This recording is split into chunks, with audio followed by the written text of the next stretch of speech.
Fáilte go padfinte, cúrsa teagaisc Gaeilge Ardteiste líne, curtha fáil ag an nuachtán finte.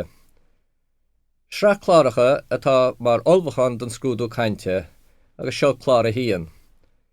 Is mise Nicholas Mac Fhlanncha agus beime mar teagaiscóir agus cóirlear agad le linn na chláracha seo. Sna chláracha seo feici tú scrúdaitheoir agus daltaí ag córa I siomra na Béaltrialacha. Feici tú agus cloisi tú samplaí den bealach mícheart le tuairt faoin obair, agus an sin feici tú an bealach ceart.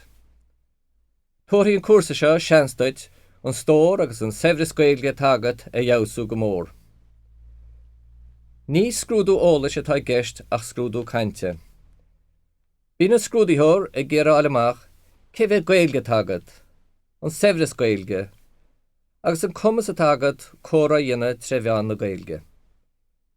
Ní óradí mór a fada a bhí na lorg ag na scrúdaithirí seo, ach ba cheart duit sé gcónaí, leanach leis an gcaint ó neirid agus is féidir leat, go dtí go gcuir an scrúdaitheoir ceistéil ort.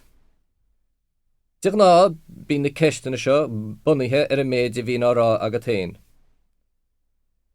Tá scrúdú béal díreach cosú le sláire, le nascanna nó links difriúla.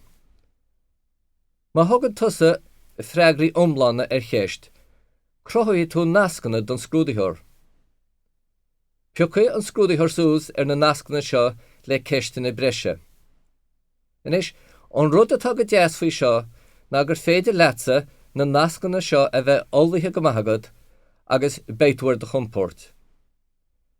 Sa chúrsa seo, léirú bheith duit go díreach céir tá gceist agam leis na nascanna seo. Inis, cuimhní gcónaí gur fiú fithe cúg fin géide na marcanna iomlána an scrúdú béal. Mar sin, railinn le chéile agus ámórart.